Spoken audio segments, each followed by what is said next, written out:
The hill is the place where I spend my time. Temple is the place I spend my time. It's always with them. After their death, it was very difficult for me to live in that area, in that same town, so I decided that I will leave the place. Now only we call it as town and all. In those days it was a Pakka village. Pakka village. The whole village is only 5 street. 5 street or maximum I can say 10. 5 to 10, not more than that. Now of course the whole thing is developed and expanded and all that is.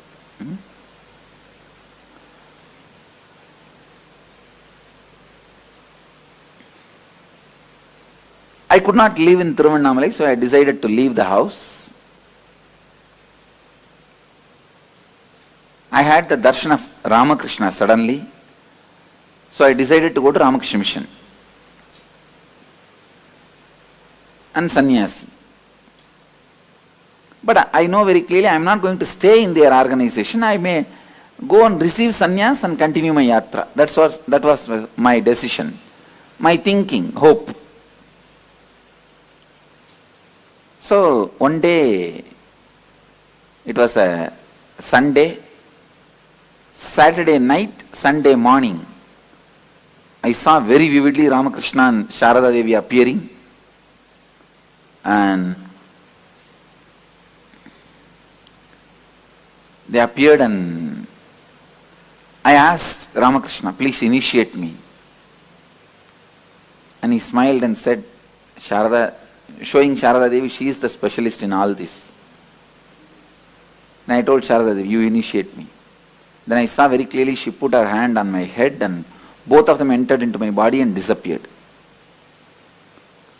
So I decided, it gave me a lot of courage and strength to take up sannyas, leave the house. I can say that this was the immediate reason.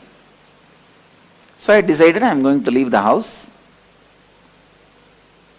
And after the decision, I was in the temple thinking. After this dream, I went to temple and whole day I was sitting and thinking. Even next day I was sitting and thinking what to do. Wednesday, Monday, Tuesday, Wednesday, third day, evening I came to my mother. I sat on the door frame. She sat one step below. If any of you talk to my mother, you will understand. Sometimes people ask her, what's the difference you find Swamiji as your son and now? Even I asked her once. She says, I don't find any difference, Swamiji, because even in those days we treated you like this only. We treated you like this only. She will never sit equal to me. And one step below she was sitting. And I was very close with her. Very loving, and I never had any hatred. Very loving. Many times, when I get time, I will go and sit in kitchen with her. She will be cooking, I will be sitting and telling some stories. Had a very friendly relationship with her. And literally, till I left the house, I'll always be sleeping next to her.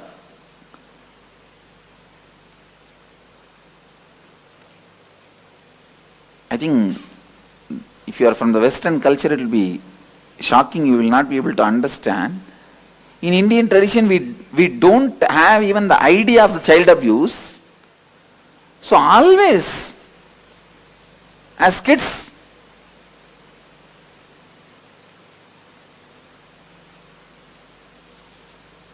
I think now, when I listen to the stories, I understand that nowadays, even at the age of 10 or 6, 7, even much earlier, the kids are made to sleep separately.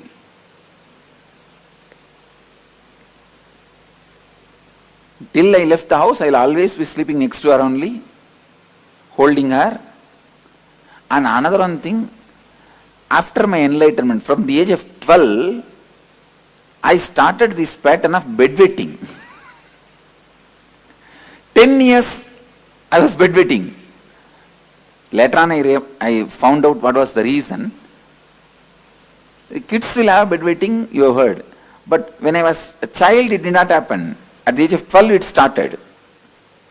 See, after the enlightenment, every night, the consciousness falls into samadhi. So the message from bladder to brain does not go. That bladder is full. And brain does not act. It's in some other state. So I don't get up. Every morning she has to get up and wash the sari and dry the bed in the first floor. It's a routine, but she won't complain even a single day. Single day she won't complain. So I called her and said, I was sitting and I said, I was looking away from her, not looking at her, looking away from her and said, Mom, Swami is going to become a sannyasi. I won't address as me. Only recently I started using this I and me. If you see even my earlier discourses, you will not see anywhere this I and me. It's Ramakrishna style. And only very recently only I started using I and mine. I, me, all these words. Otherwise I will tell only Swami. Even to tell about me, I will tell only Swami. So, if you talk to our Gurukul kids, even they will not say I and me. They will only tell the name.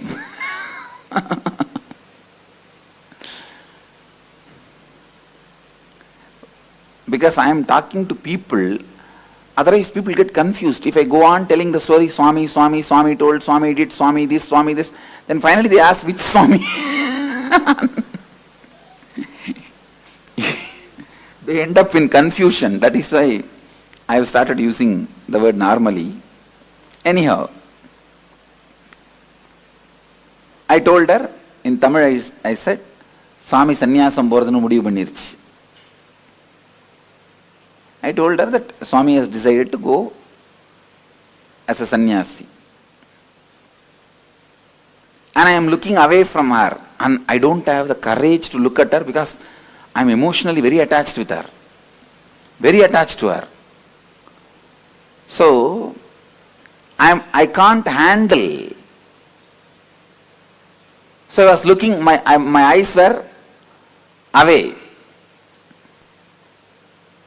See, even though I was attached to her, I was complete with her.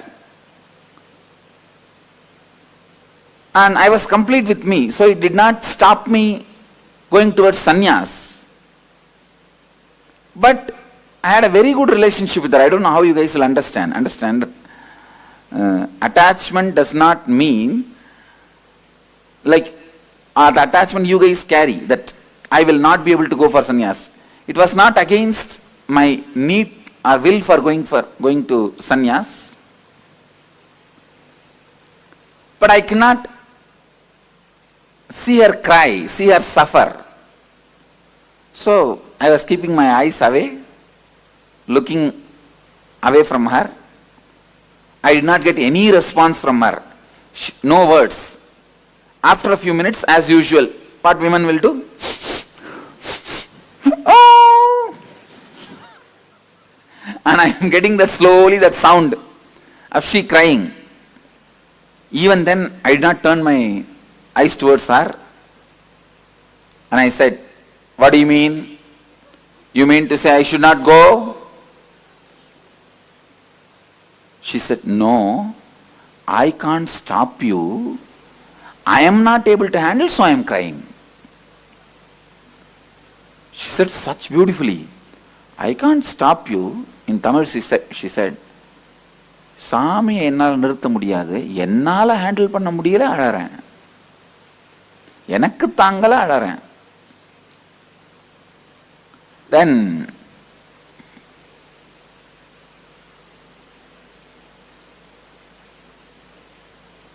she hugged me. And usually I am a very what is it? I will be so happy and comfortable with my mother. Even while I am sitting in the kitchen, I will be only putting my hands on her shoulder and talking. I was very comfortable. So I will never miss a chance to hug her. This hugging, I think, I learned from my mother only. Now I tell you really, if you are complete with your mother, all women in your life, the relationship will be so complete. If you are complete with father, all men in your life, the relationship will be complete. I was so complete with my mother,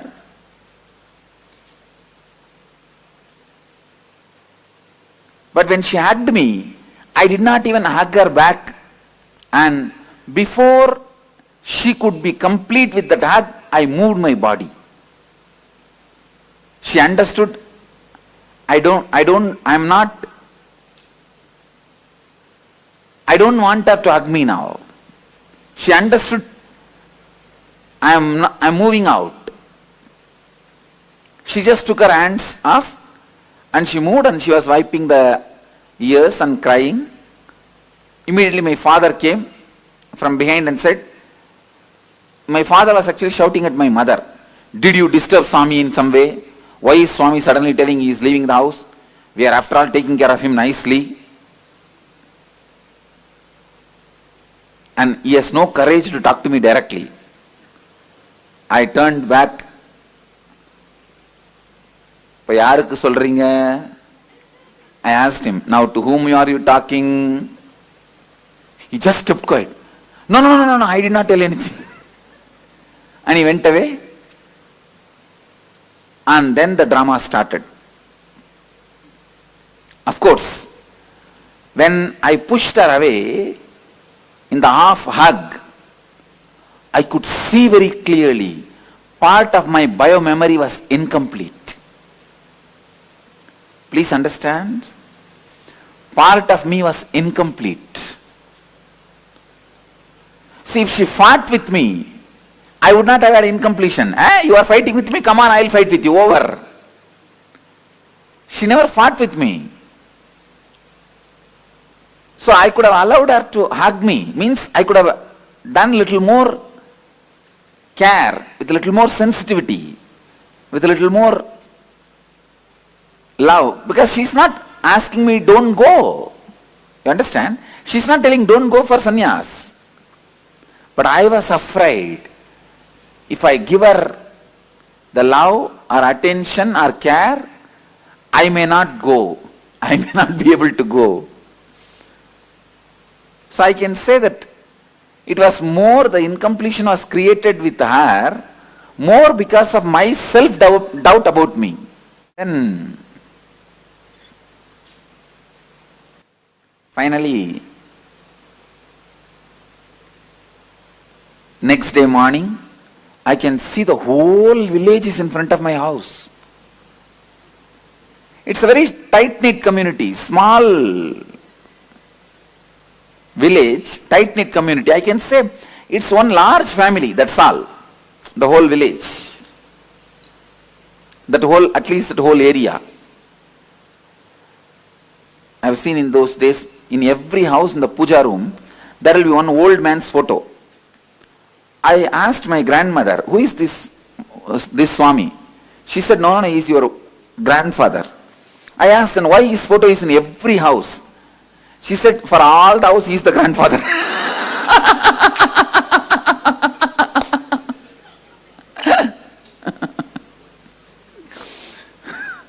So, no other entertainment. They will have 2-3 wives and no TV also those days.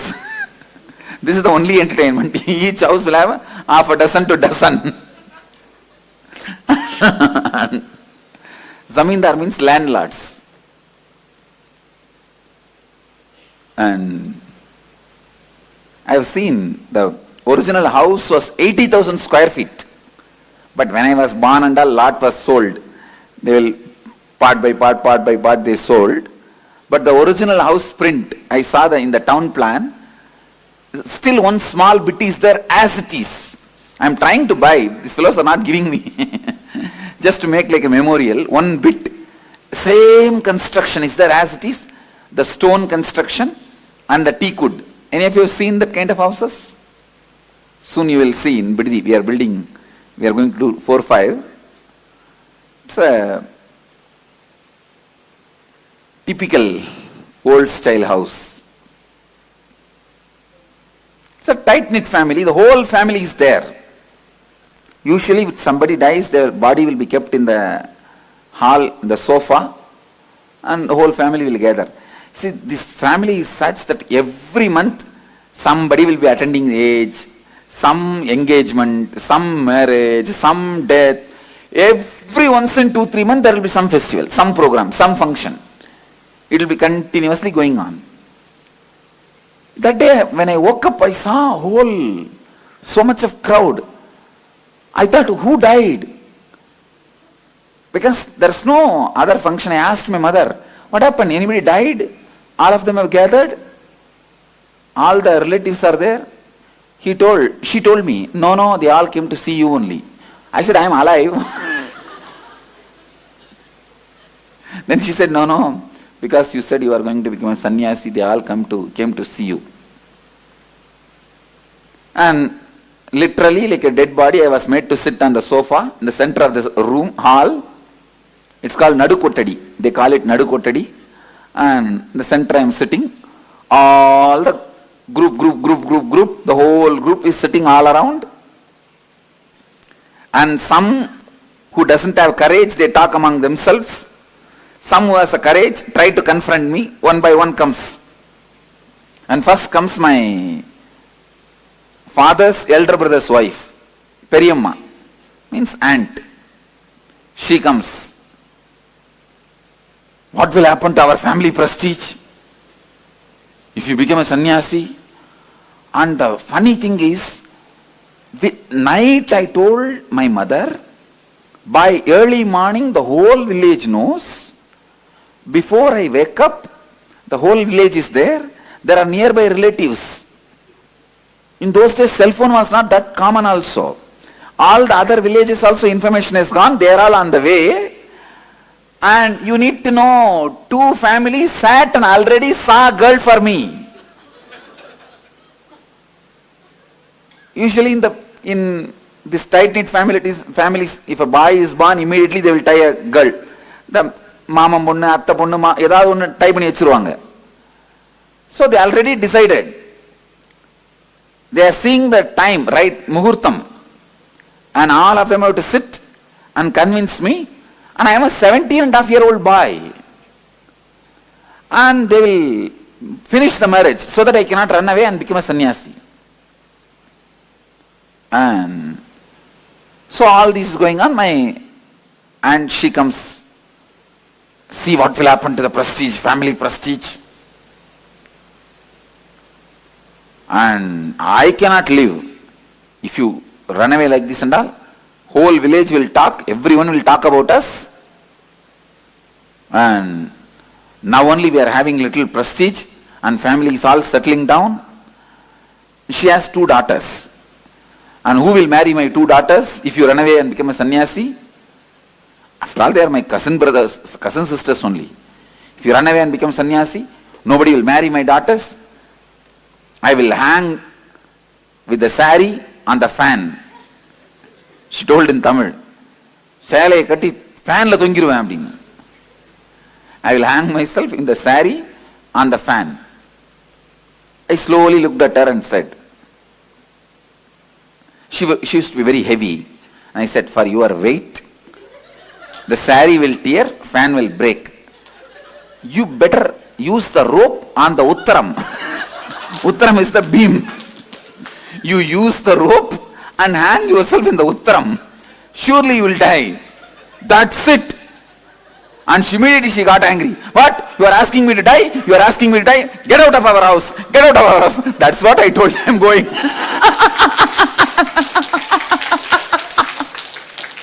I told her. That is what I am telling. I am leaving. I am going.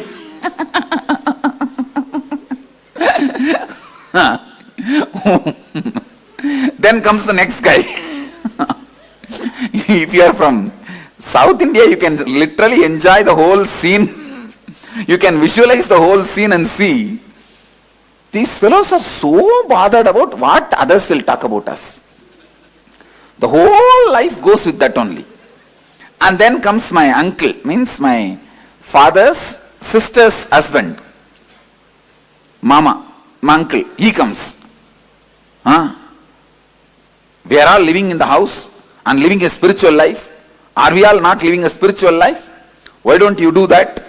Why do you want to leave the house? He's a drunkard. He's alcoholic. So, but I used to have a lot of respect for him. I just put my hands like this only and stood up from the sofa. In Tamil I said, Ada loose. That's the way I started. The loose. நீ காலைல எந்திரிச்ச உடனே சாராயிரம்னா மூஞ்சி கழுவுற, உனக்கு ஆன்மீகத்துக்கு என்னடா சம்பந்தம்? I spoke in singular.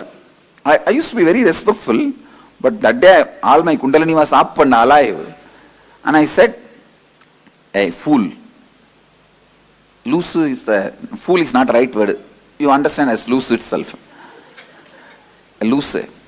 You early morning you wash your face only with the alcohol. And what kind of spirituality you are talking about? He was so angry because in public, in front of everyone, I told he is alcoholic. Because in the village and all, even if they drink, they will be very secretly, they will drink. And they will not drink in the house and all, they will drink and come and they will have a backside door, they will slowly enter. And that time only that cat will fall on them. It will be very secret. It will not be known to others, especially to kids. In front of public, no one will speak. And even the relatives will not sit together and drink. This fellow will go separately and drink and come. This fellow will go separately and drink and come. In the alcohol shop, even if they meet each other, they will put the towel and cover the face. And because I told him that he is alcoholic in front of the whole group, that's it. Hey, you told me I am a drunkard? Get out of our house. Get out of our house. I said, that is what I am telling.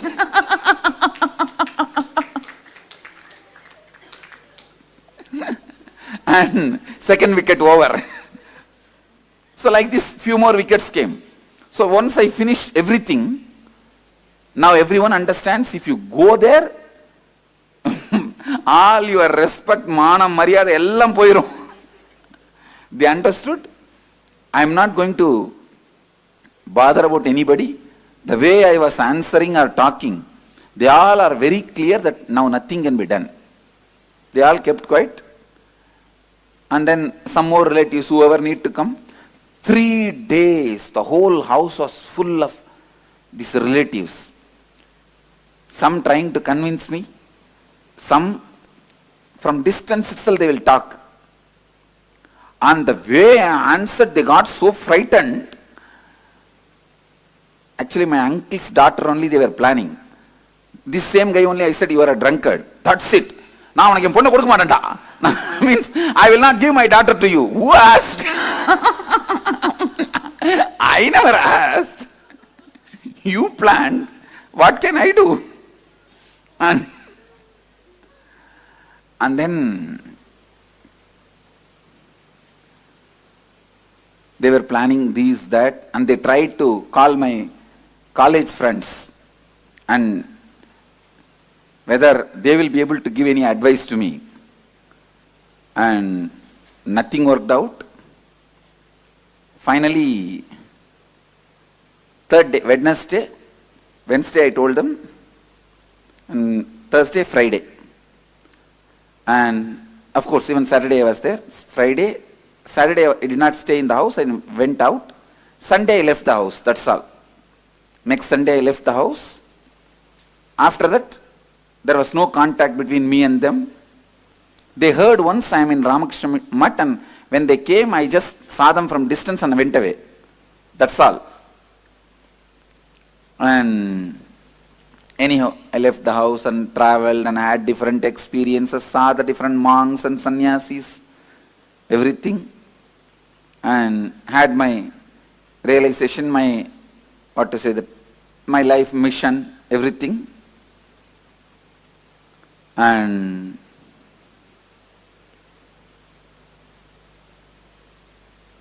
When I had that experience at the age of 22, that I am an incarnation to transmit this experience, my body and mind is prepared for it.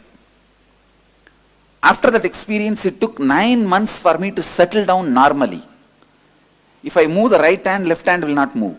If I move the left hand, right leg will not move. The coordination will not be there. If I speak, everything will be stopped.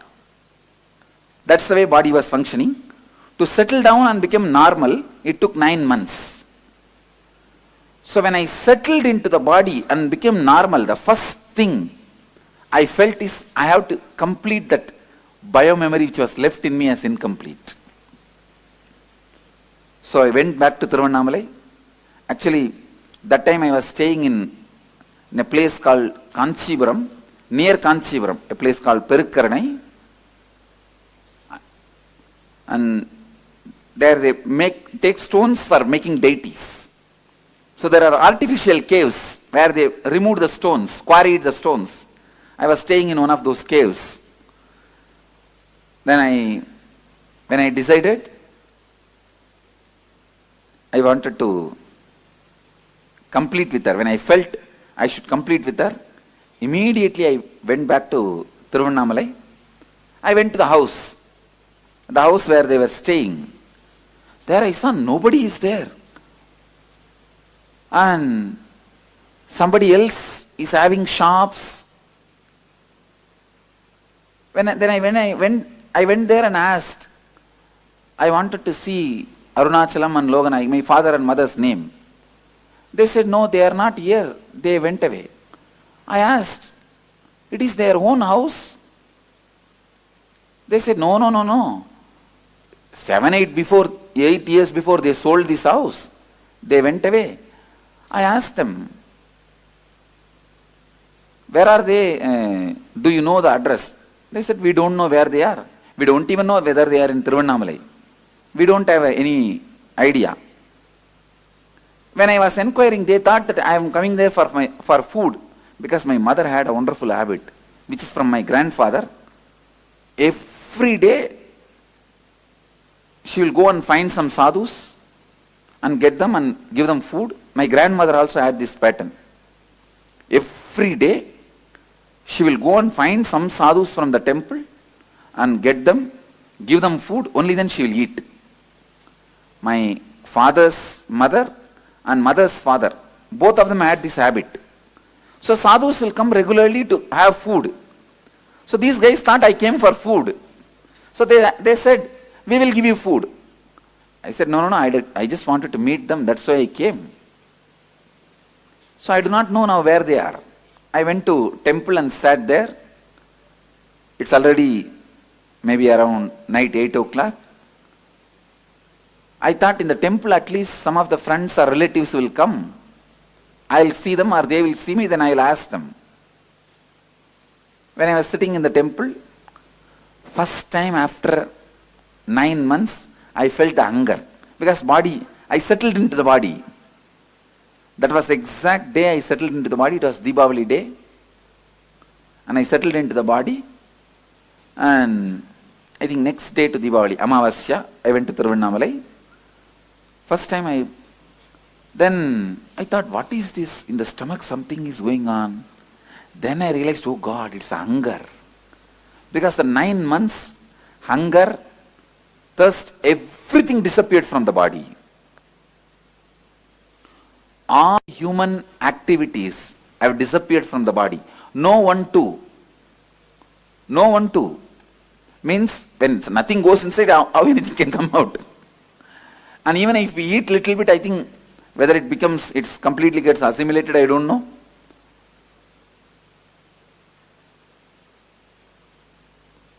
So first time I felt the hunger after the 9 months. So I was sitting in Tiruvannamalai. It was funny, sitting in Tiruvannamalai, hunger and no food. But immediately, in few minutes, I could see the power of space. The Devi temple priest, he walked straight from the Devi temple and gave the food to me, Nivedyam. I asked him, No, no, no. Why are you giving it to me? To whom you want to give? Maybe you wanted to give for somebody else and you are mistaking and giving. I told him in Tamil, எனக்கு எது கொடுக்குறீங்க? நீங்க வேற யாரையும் நினைச்சிட்டு என்ன கொடுக்குறீங்கன்னு நினைக்கிறேன். Then he looked at me and said, no, no, eat, and went away.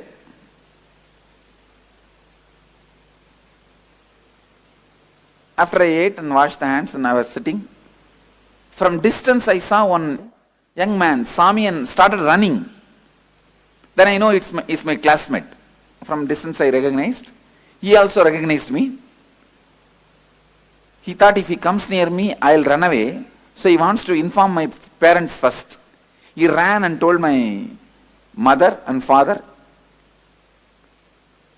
In 10 minutes I saw in my vision space one face coming and standing. My mother came and stood. And she was afraid to talk to me. She recognized me and she's standing. I turned my face and the moment I recognized her, I gave my wide smile and asked her, how are you, ma? The moment she saw a smile in my face, she thought, yes, she can communicate. She can relate. And immediately tears started rolling in her eyes because she's seeing me maybe, 7-8 years or after that. When I left, I'm a kid, now a sannyasi, shaved head, tall, shining face and sharp eyes, lean. Those days I used to be shaved head. And she was standing with tears. Actually, first I only stood up and pulled her and hugged her. And she started crying, putting her head on my shoulder. Cried, maybe for 10 minutes. I just allowed. When she felt complete and took her body out, I saw my incompletion has disappeared. The incompletion which was in me, in my biomemory, disappeared. Understand? The one hug, incomplete hug, which I separated my body, where I pulled myself out, that incompletion, which was in my biomemory, became complete when I hugged her again and allowed her to express the love. Then she said, please come and eat in the house. I said, now I am a sannyasi. If you give Purna Kumbha and offer the food in the banana leaf, like yesterday we served, I'll come and eat. She said, yes, I'll do. Next day she did all that ritual and I went and ate and came back. The moral of the story is, even if you are an incarnation, you have to complete. Understand? Even if you are an incarnation, you have to complete.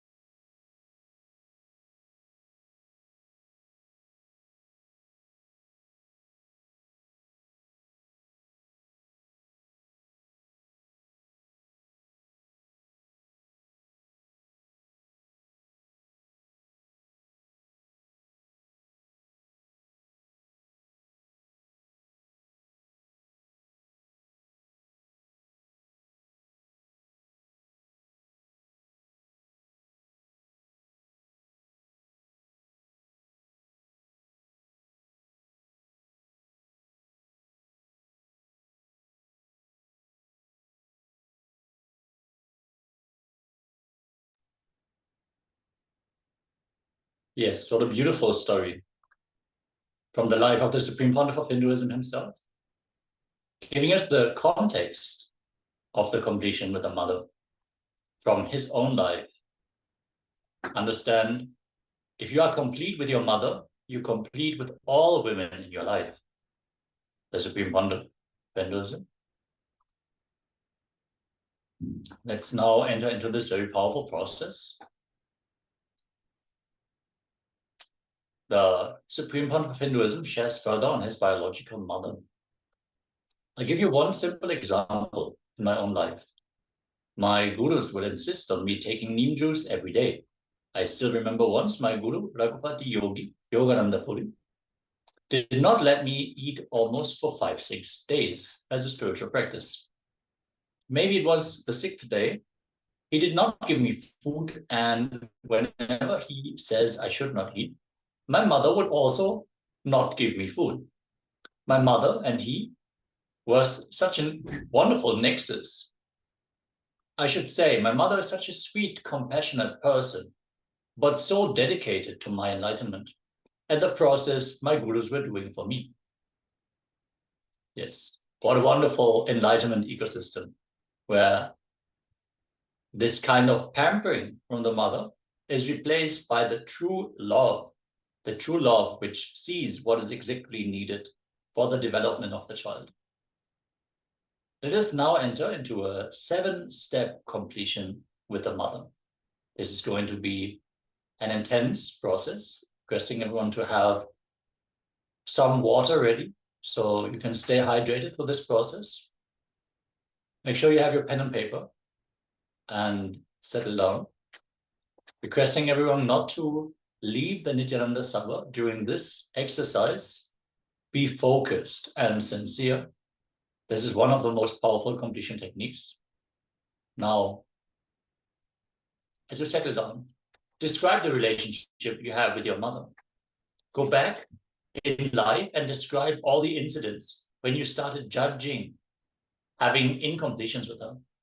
Describe what actually happened, what she actually said or did, which is the world, and how you experienced it, which is my world. Pen down all the incidents you remember. Invoke the relationship in the mirror and complete at least twice. Invoke the relationship in the Atma Murti of the Supreme Pontiff of Hinduism and verbally talk. Finally, call your mother and complete with her. Understand? Pen down the incidents in such a way that you can narrate the incident. You can use bullet points, but you should be able to tell the incident as you experienced it and as it happened. You are now familiar with the world and my world.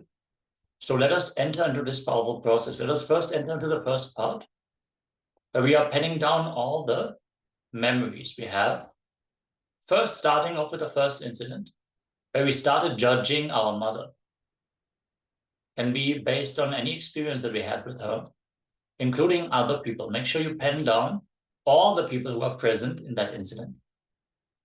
Go deep into the root of that incident where you started judging your mother.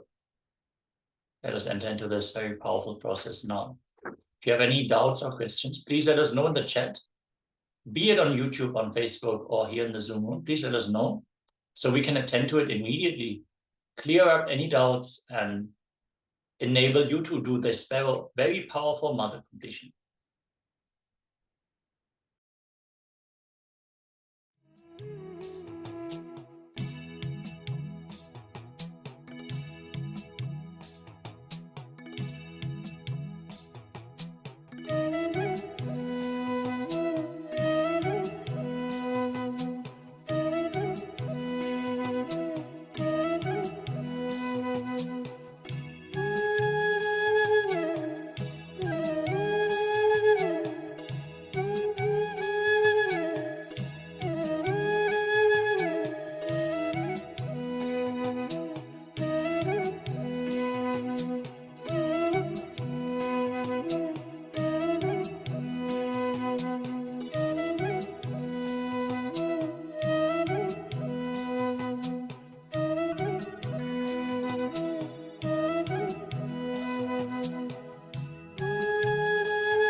Yes. Let us now go deeper into this very powerful process. As we are continuing with the next steps, let us repeat, pen down all the incidents you remember, invoke the relationship in the mirror, and complete at least twice. Then invoke the relationship in the SPH's Atma Murti and speak to him as if you would talk to your mother. Finally, call your mother and complete with her.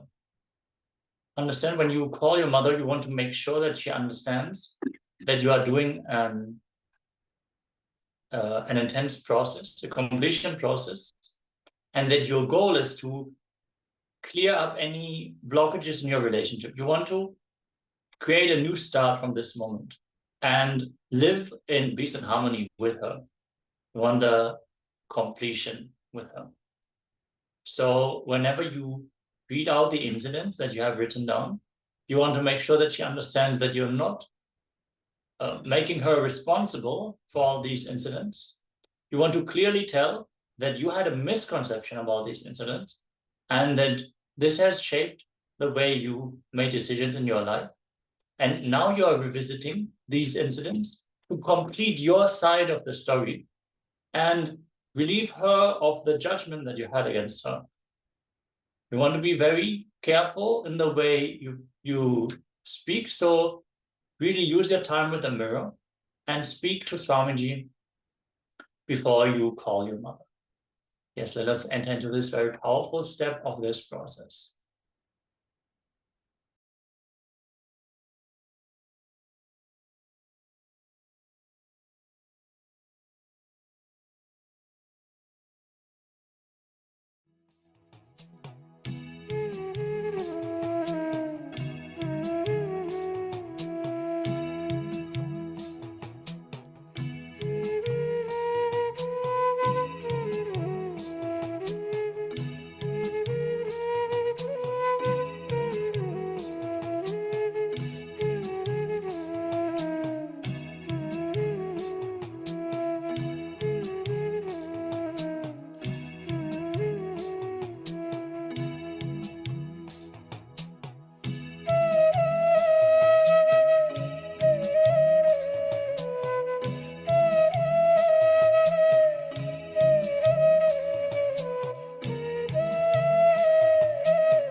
Yes. Everyone, please settle down. I hope you called your mother and you were able to complete with her after this powerful process. Let us now enter into the next round of today's power manifestation. Everyone, please settle down.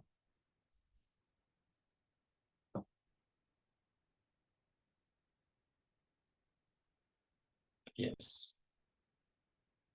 Today, as we are entering in this intense completion process, let us clear our Vak, manifest the power of Vak Shakti. Now, let us enter into the next round of scanning the Vak Shakti.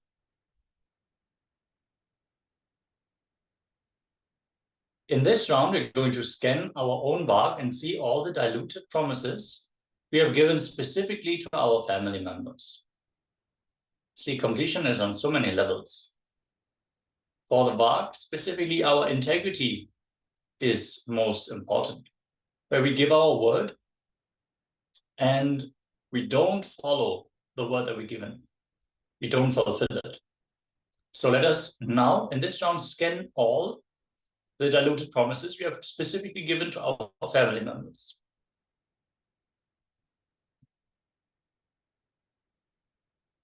The Shastra Pramana for this power goes as follows: by acting upon these ordainments by me, the great yogi, Yogindra, becomes in the world perfectly independent, Swachandachari, and is free from all obstacles. He can travel anywhere, Sarvapat.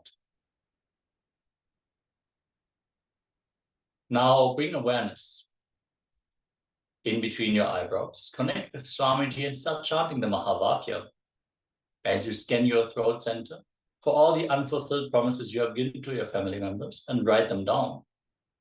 Consciously complete with all these promises. Decide that you are going to either clarify that you're not going to be able to fulfill the promise you have given and that you are completing with them, or you are deciding to actually fulfill the promise that you have given. And does now enter into this process. Let's start chanting the Mahavakya, intensely vibrate with the Mahavakya. Om Nithyananda Paramashivoham. Om Nithyananda Paramashivoham. Om Nithyananda Paramashivoham. Keep visualizing Swamiji in your inner space and chant the Mahavakya as you listen in and scan your throat center for the diluted promises you have given to your family members.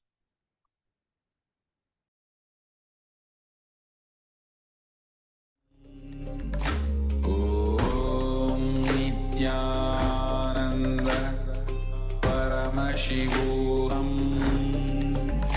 Om Nithyananda Paramashivoham. Om Nithyananda Paramashivoham. Om Nithyananda Paramashivoham. Om Nithyananda Paramashivoham. Om Nithyananda Paramashivoham. Om Nithyananda Paramashivoham. Om Nithyananda Paramashivoham. Om Nithyananda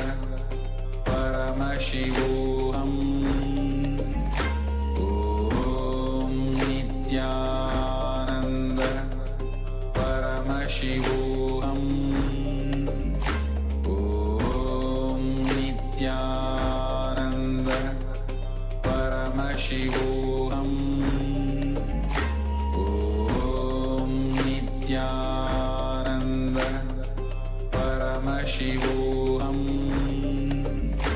Om Nithyananda. Paramashivoham.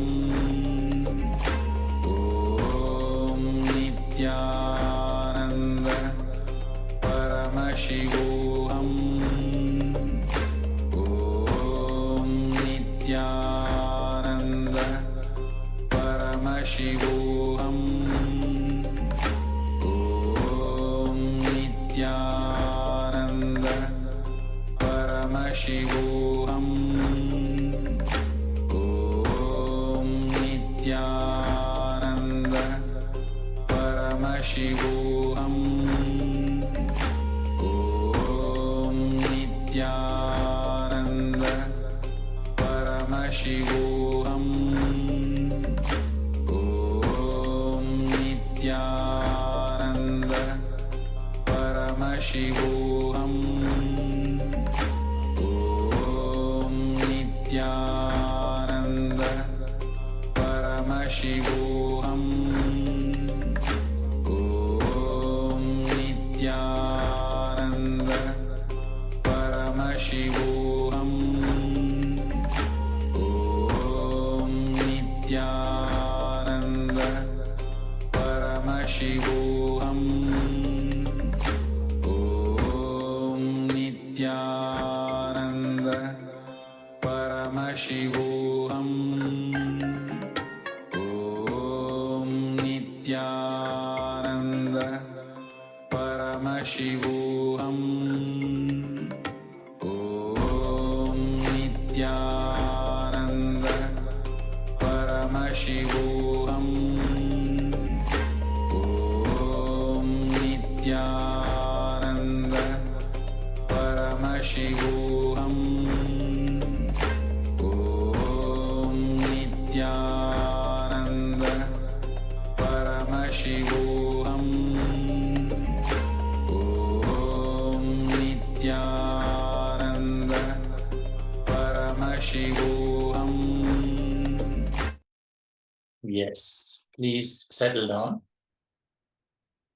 If you would like to share whatever was revealed in your third eye while scanning your bar, you can feel free to do so.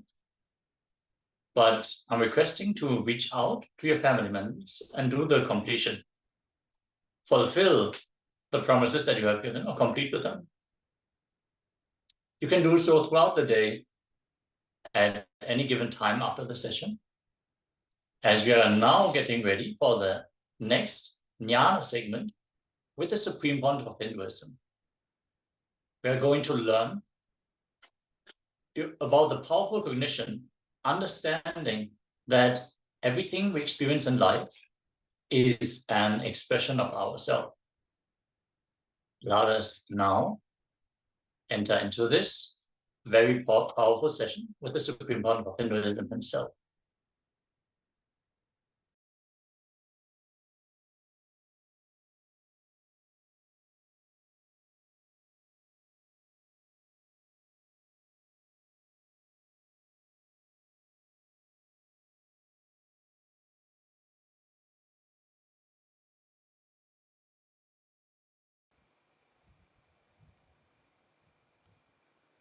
Now listen to this thought current. Everything your life is made of is your very expression. Listen, everything your life is made of is your very expression. Experientially playing with them, changing them, altering them, manipulating them is powers, siddhis. Understanding, no need to play with any of this, you are beyond, and going beyond is enlightenment. Listen now. Listen now. Now what I said is pure science. Mahadeva gives a very powerful practical methodology to experientially realize this statement. The statement which I uttered now is a sutra, pure science. Whatever you see in your life, including the walls of this hall and me sitting in front of you, this throne, your chair, the people sitting around you, everything is made of a material which is from inside you. You can alter, manipulate, extend, reduce, change everything as you want. Please understand. Everything you see in your life is made out of a stuff which comes from your very self.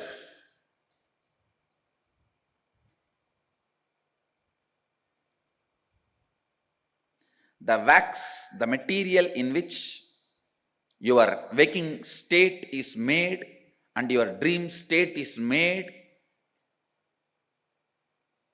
that material is from you, inside you, just like cobweb. It's from you, the material is manifested. Listen. Listen. How this can become our realization? How this can become our realization? This thought current now which I said is a pure science. Now Mahadeva comes next to applied science. How to make that into reality for you and how to use that in your day-to-day life. It's a very beautiful revelation. Listen. Mahadeva says,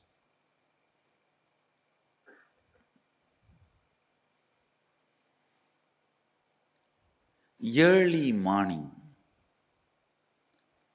the period of Brahma Muhurta, where the so-called reality, waking state has not become 100% real for you, and the dream state has not yet become 100% dream state for you, where you are just moving in between. Brahma Muhurta,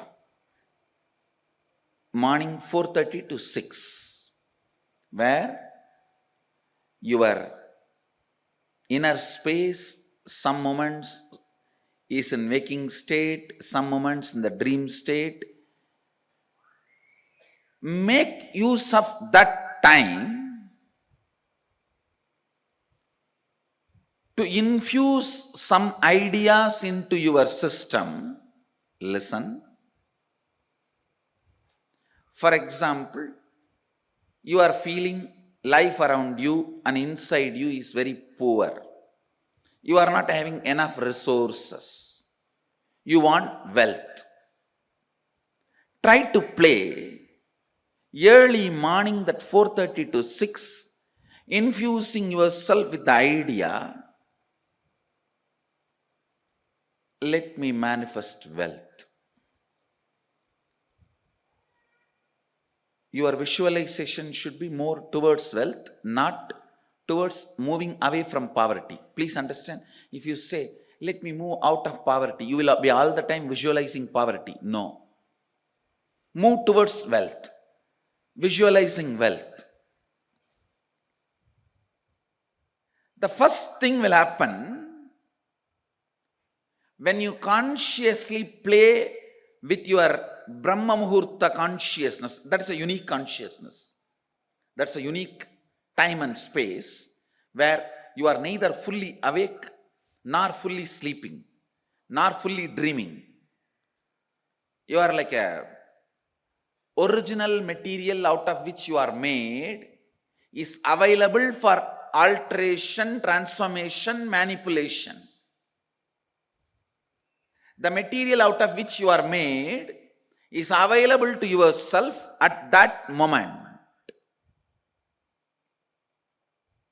Just few days from today to next Sunday, this 1 week, every morning, this Brahma Muhurta time, try to play with your consciousness. I gave you the example of money because that is the biggest problem everyone has. Whether you have or don't have, you have a problem. If you don't have some type of problem, if you have some type of problem,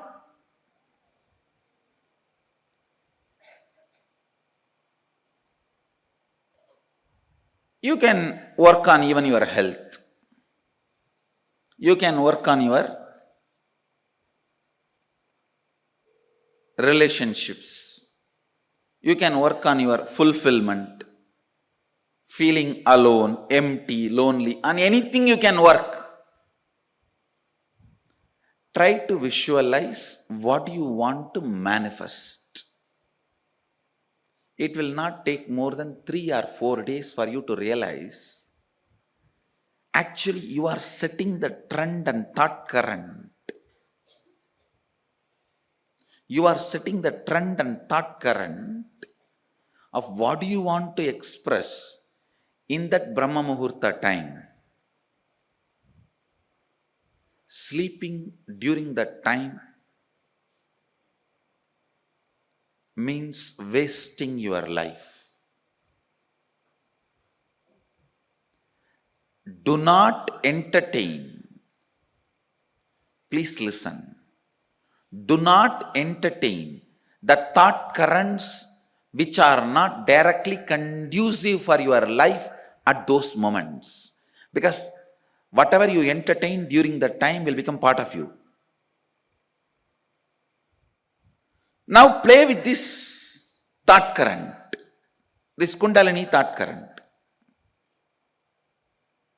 The first realization you will have is your whole life is not solid as you think. It is just liquid or semi-solid. It is liquid or semi-solid. You can manipulate it. You can manifest it. You can play around with it. Understand? Now, unfortunately, you guys have already frozen. See, after 6, you get frozen. Now, anything I tell, it takes time for it, that thought current to reach your being. But at that moment of Brahma Muhurta, anything you try to infuse into you, very easily it goes, just like a needle moves into the banana. It can just enter into your system. Meditate on this. This thought current can awaken your Kundalini. Kundalini awakening means understanding you and the stuff out of which your life is made is ultimately from you. Because of that, you can transform, manifest, manipulate, play around, do anything you want with the stuff out of which your life is made. Understand? When you work on this thought current of everything you manifest is you,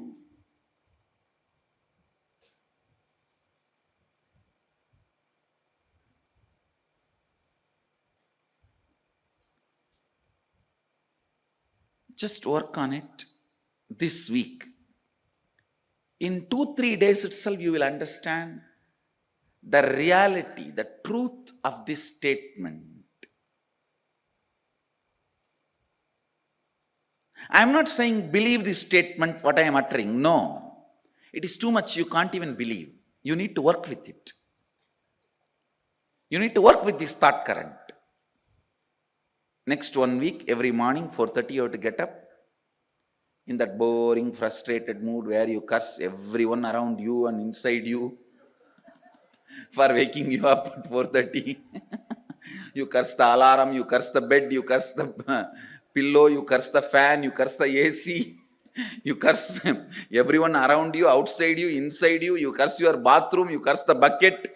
You curse the wash basin, you curse the broomstick. So in that mood, stop cursing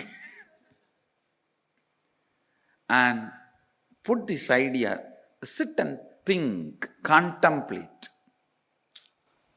Swamiji said, me and my life, everything around me, inside me, I am manifesting that material, that stuff.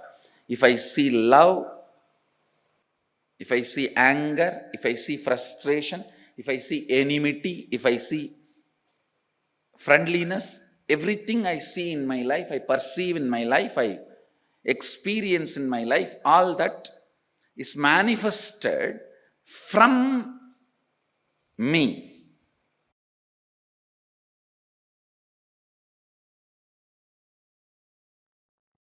So I will enter into the second and third verse of Jnana Paddhati. Tatsarvam gatayishyami yoga yuktya shrunupriye yatsvarupam nijam suddham vyapakam sarvatomukam sarvabhudantaravastam sarvapranishu jivanam yogagamyam durasadam dushprabam hridadambihi. Mahadeva, Paramashiva,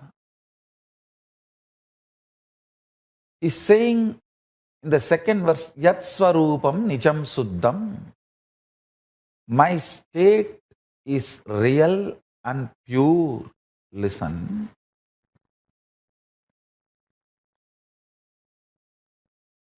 Yesterday I was revealing an important secret, the sacred secret. You need to decide to behave with yourself as Paramashiva. You need to be convinced. Blessed are those who are able to convince themselves that they are ultimate. Means they are able to cross the last delusion of self-doubt, self-denial, self-hatred. I tell you, bhakti should be the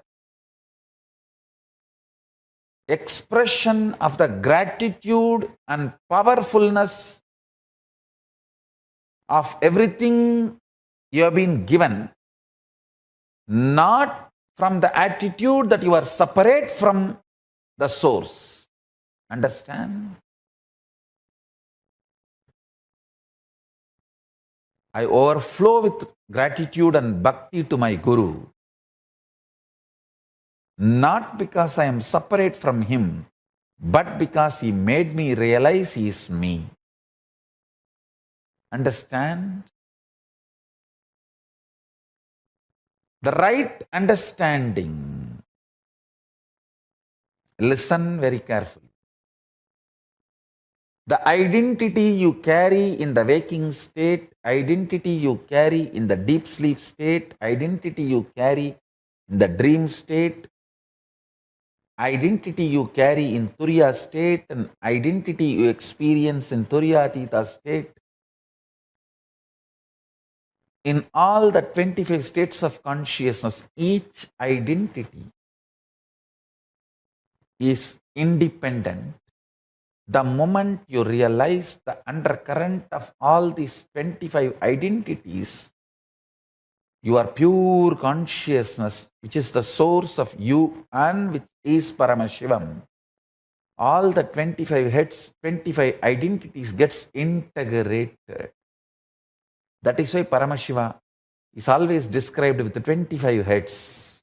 Means, who has realized his 25 identity is in oneness with his source consciousness, pure Paramashiva, ultimate.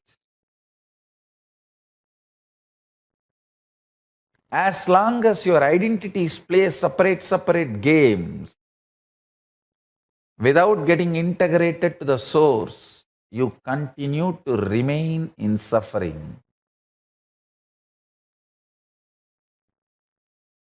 When you are ready to cross your self-doubt, understand, courage to cross the self-doubt, self-denial, self-hatred is tapas, vairagya. Ferociousness you need to cross your self-hatred, self-denial, self-doubt is called tapas. It can be psychological ferociousness, it can be physical ferociousness, it can be ferociousness to detoxify your system, ferociousness to break from patterns, ferociousness to break from addictions, ferociousness to manifest the higher understandings, ferociousness to live the higher understandings. It can be anything. Understand? The ferociousness to cross the self-doubt, self-hatred, self-denial, to reach you are one with Paramashiva is tapas. Blessed are those who decide they are one with Paramashiva, who cognize they are one with Paramashiva, because other than him nothing else can exist. If something else can exist other than him, then he cannot exist. He is the only Purusha. There cannot be anything other than oneness. That is why it is oneness. So if you feel you exist, you are only Paramashiva. You exist only as Paramashiva. Any other identity you assume is assumption. Understand? Nothing else can exist. And nothing else exists. Demand everything to be Paramashiva. I tell you, that is what is manifesting the state of Paramashiva. Deciding, declaring yourself as Paramashiva to yourself, intensely demanding yourself to be Paramashiva by yourself is what is manifesting the space, the state of Paramashiva. That is what is manifesting the state of Paramashiva.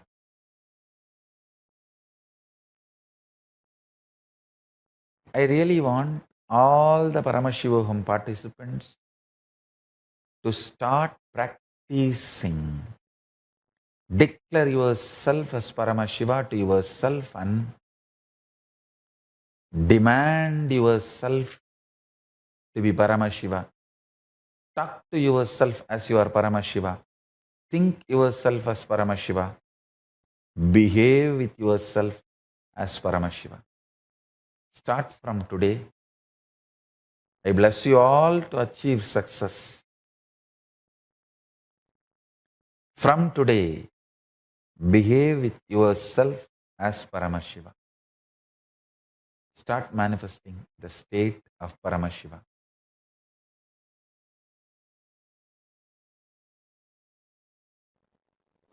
Paramashiva moves this whole universe without thoughts, being in the state of Paramashanta Swarupa. That shows thoughts are not needed to run your existence as Paramashiva manifested it. Thoughts are your feeling something is missing, inadequate, not enough, incomplete.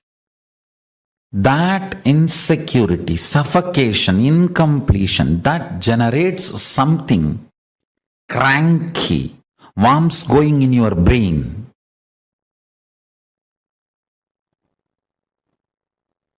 Parasites running in your intestine. That crankiness The thoughts and thought currents generated by that crankiness is not needed to run your life. This is the most powerful, important cognition you need to cognize. Understand, Hinduism fundamentally does not believe in belief system or faith system. It very clearly explains the methodology of powerful cognition-based functioning system. I am not going to tell you, believe, you don't need thoughts to run your life. No.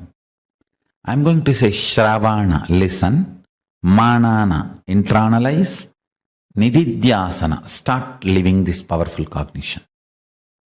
So the powerful cognition I am giving you now, Paramashiva, running the whole universe, much more than what we are running in our life. He is running it from the space of Paramashanta Swarupa, without any thought currents, out of pure intelligence. When he can run, you can run. Decide, you will be in the space and state of Paramashiva, Paramashanta Swarupa, and live your life. You will see thoughts and thought currents become redundant. They just fall off from you. Like an old skin getting peeled off and falling. The old hair falling. Old nail falling. Just like old things fall off from you. The ideology you need thoughts and thought currents to run your life will fall off from you. Meditate on this powerful cognition. Internalize it. Internalize it. Manifest it. Do Shravana Manana Nididhyasana of Paramashanta Swarupa. Paramashiva, who is so big, he does not need thoughts even to run this whole universe. Even to run this whole universe, he does not need thoughts. Why do you need thoughts to run your life? Too small. Decide to be in his space by listening, internalizing and manifesting this powerful cognition in your inner space. Live and experience thoughtless space. There is a space below your heart center, above the navel center, Anandagandha chakra, where all the 21 chakras, above 7, middle 7, below 7, all the 21 chakras merge in. In that Anandagandha space, remember you are Paramashiva. What you feel as Paramashiva, what you feel as I and Paramashiva is one and the same. With that decision to cognize Paramashivoham, Paramashanta Swarupa, Paramashivoham, he will manifest more and make you cognize you don't need thoughts and thought currents to run your life. Without thoughts and thought currents, just by directly manifesting his intuition and Paramashanta Swarupa, you become more and more efficient, more and more energetic, more and more alive, more and more spiritual, more and more strong, more and more enlightened. Your breathing and his breathing is one and the same. Please understand, this is the real good news he wants to tell you. If you are breathing, he is breathing inside you. Your breathing touches his breathing and comes back. Every time when you are inhaling, goes in and turns to come out, it touches his breathing and then comes out. So where your inhaling breath takes a turn as exhaling breath, that is where He is residing, He is available to you. His breathing and your breathing connects, only then takes a turn. That space is Paramashanta Swarupa.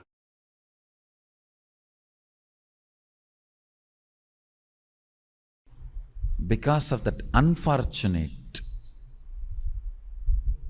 thought current of irresponsibility becomes spirituality. We lost some of the most beautiful, most important contributions we have done to planet Earth. The origin and ultimate, listen carefully, the origin and ultimate are one and the same in Vedagamic traditions. That is why the vision document is complete. The basic units, principles, tattvas with which we are asked to function is complete.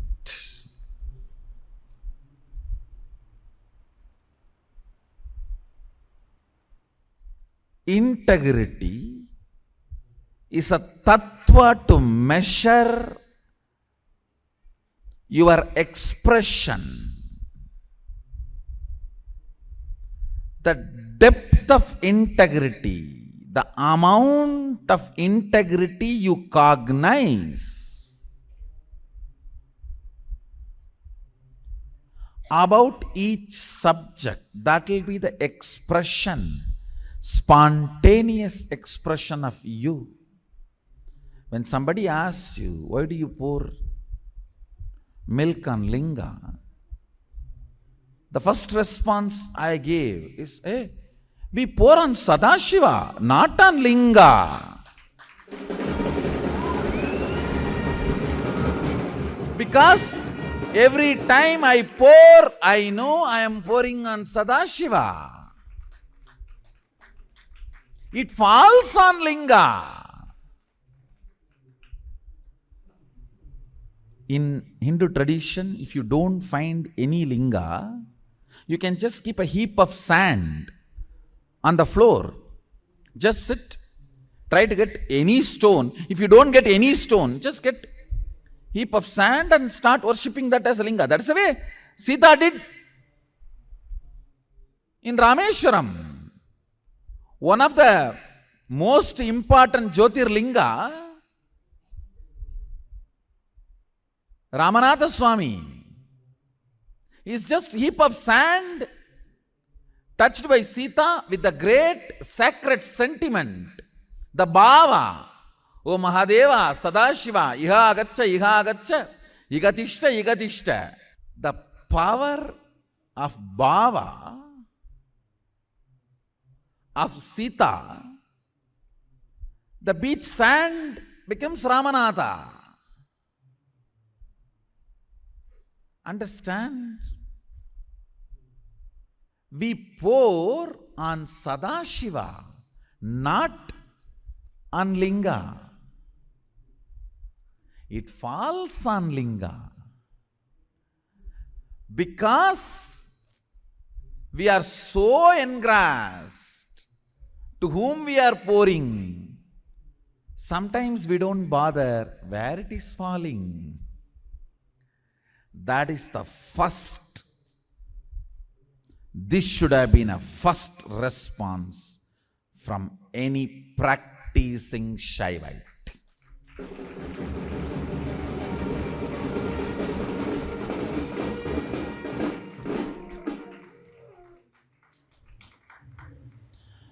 If you are integrated to your logic, naturally you will say, oh,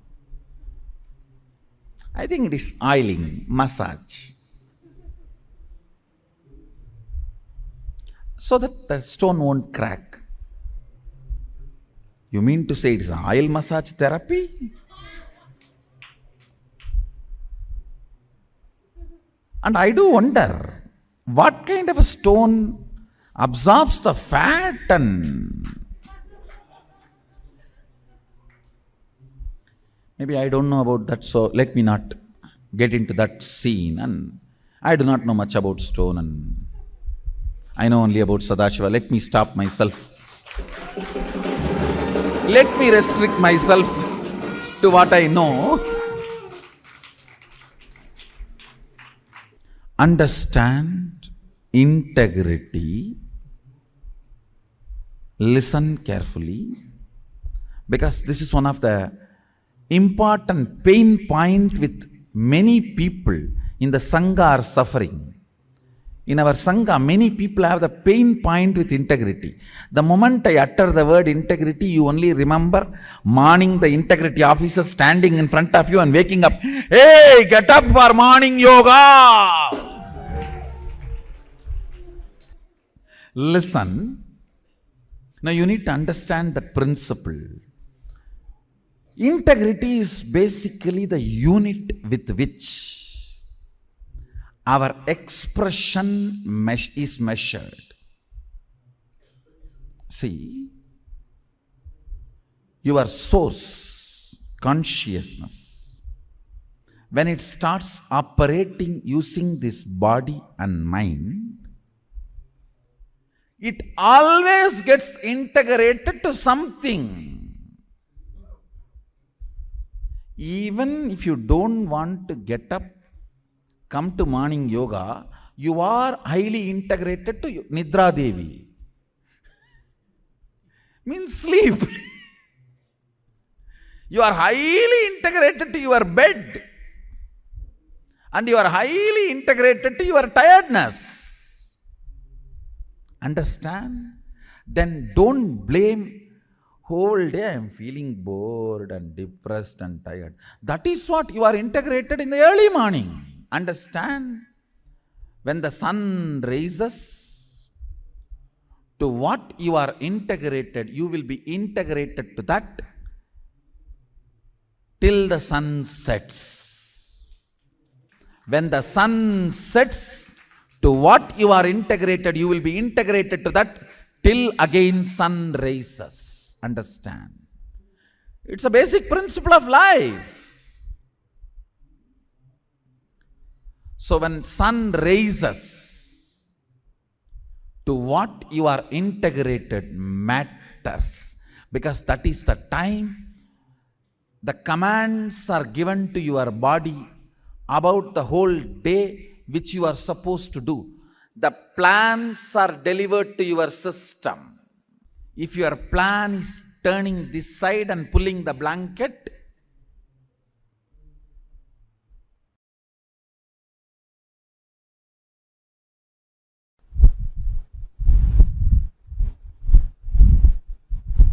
functioning with these powerful cognitions will make you experience your spiritual legitimacy. It will make you understand the best, most superconscious way to exist and relate. Understand? The most superconscious way to exist and relate. The fundamental principles, fundamental superconscious way to exist and to relate with other humans, relate with the society, relate with the humanity, relate with money. See, from the superconscious existence, with the most powerful cognition, you are Paramashiva. If you relate with money, you will bring economical legitimacy to your identity. Poverty is nothing but economical illegitimacy to your identity. If you build the spiritual identity, right identity, you will manifest economical legitimacy, means wealth. You having wealth just because of your right identity is economical legitimacy for you. You having social success because of your powerful cognitions is social legitimacy for you. Because of your powerful cognitions,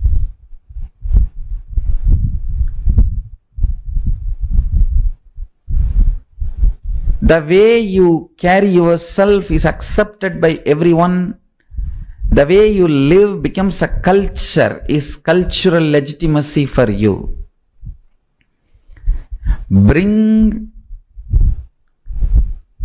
powerful cognitions in your life, through that bring spiritual legitimacy to your existence, to your identity. With that strength, bring social, cultural, economic legitimacy to your existence. Naturally, you will be able to manifest anything you want. Understand?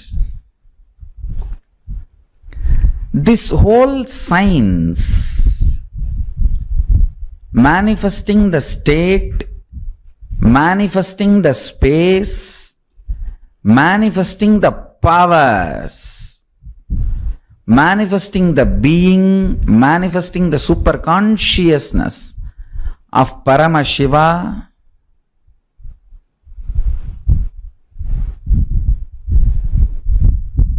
listen. If you bring spiritual, social, cultural legitimacy to you, you will understand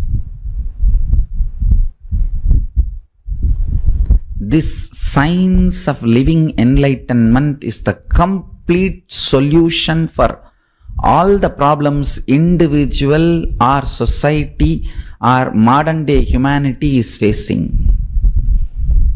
Then you will understand all the problems of the modern day humanity. Sanatana Hindu Dharma is solution.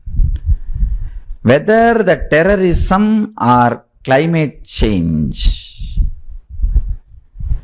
natural calamities or man-made calamities, extreme chronic capitalism or exploiting pharmaceutical industries,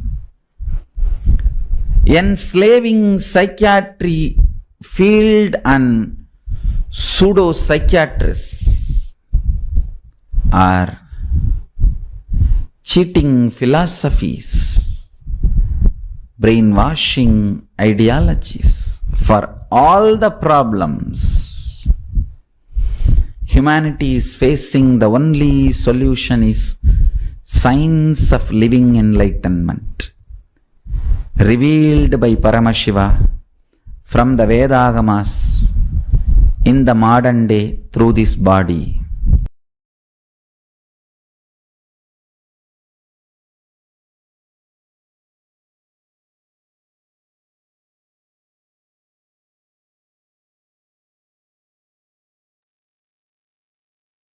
Yes. With this, let us now move into the internalization exercise for this topic, as we are now entering into the next layer of completion. Requesting everyone to please settle down, have your notebooks and pens ready. Everything your life is made of is your very extension. Whatever you see in your life, the chair, the furniture, the walls, everything is made of a material inside you. You can alter, manipulate, extend, reduce, change, everything as you want. Let us now enter an exercise to complete with our Father. Now, first, describe the relationship you have with your Father.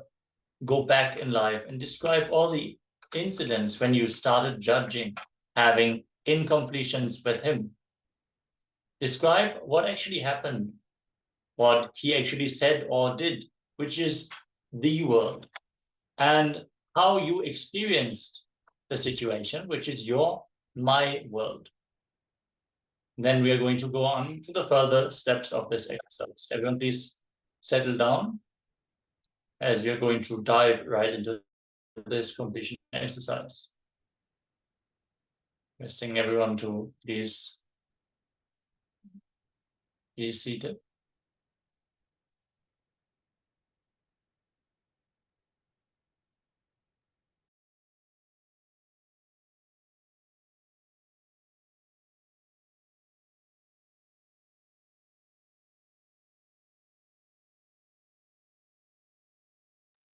If you have any questions or doubt about this exercise, please post your questions in the comments below. You can ask a question through the Zoom chat or on YouTube or Facebook, wherever you're tuning in from. Let us all get ready for this next step, the completion.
Yes, with this, let us now continue this process with the next steps of the exercise.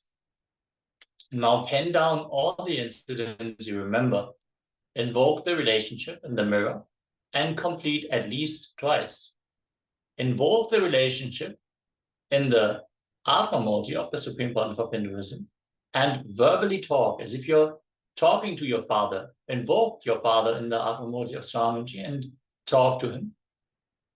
Finally, call your father and complete with him. Let us get ready for this exercise, requesting again all participants, please make sure that you explain the process to an extent to your father before you enter into the incompletions. Make clear that this is a process that is supposed to heal the relationship. Your intention is to clear your relationship of any complications and that you are looking in, and you're not blaming your father for the suffering that your incompletions created. You are taking the responsibility to clear the conflicts that you have created based on the memories and the false ideas that you have created. This exercise is not to blame your father for the wrong that he did in the past. No, it is supposed to clear the incompletions that you built with your father. So let us be sincere, especially when you are talking to the mirror and to the Atma Murti. Make sure that you are coming on a level where you are respectful and you are clarifying exactly what this process is about and what is your intention, why you are calling. You want to create completion, you want to heal the relationship, or if you feel the relationship is already great, then just you want to drop some past incompletions that you have built.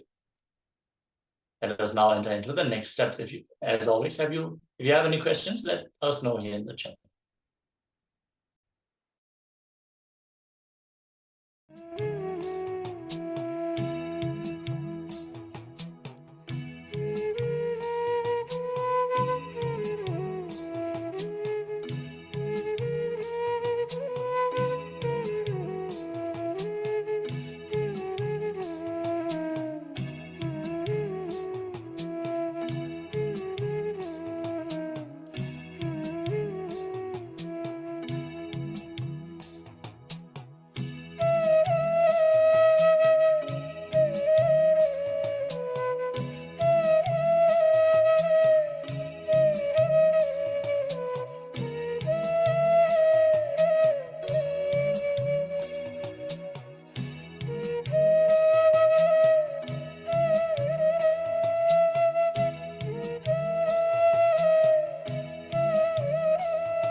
Yes. Please settle down. I hope you all got to complete with your father this exercise.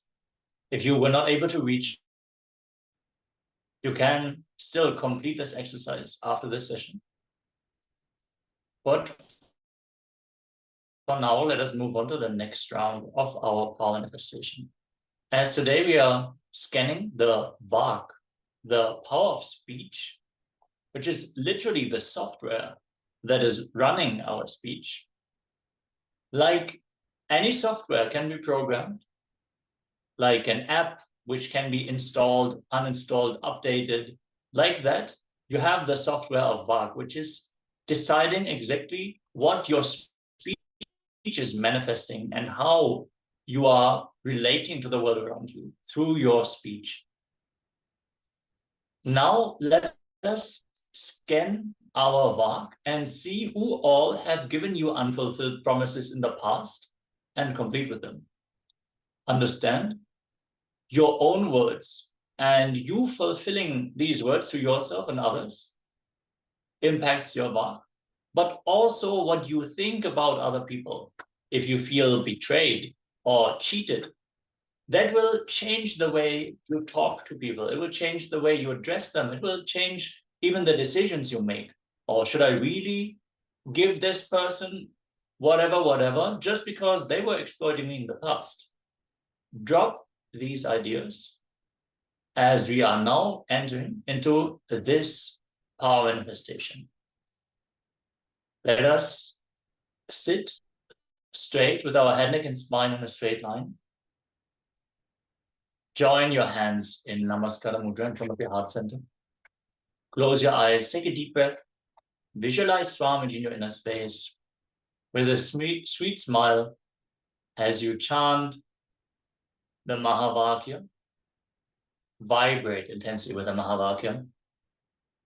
Om Nithyananda Paramashivoham. Om Nithyananda Paramashivoham. Om Nithyananda Paramashivoham.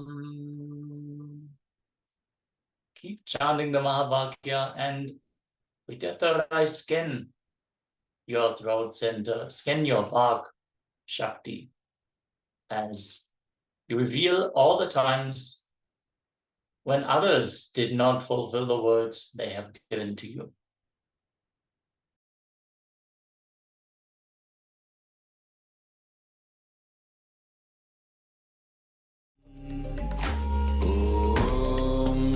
Nithyananda Paramashivoham. Om Nithyananda Paramashivoham. Om Nithyananda Paramashivoham.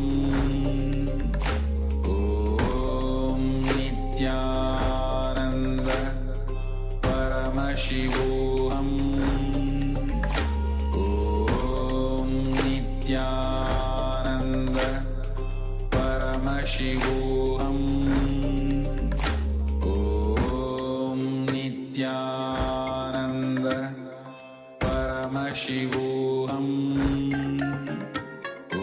Om Nithyananda Paramashivoham. Om Nithyananda Paramashivoham. Om Nithyananda Paramashivoham. Om Nithyananda Paramashivoham. Om Nithyananda Paramashivoham. Om Nithyananda Paramashivoham. Om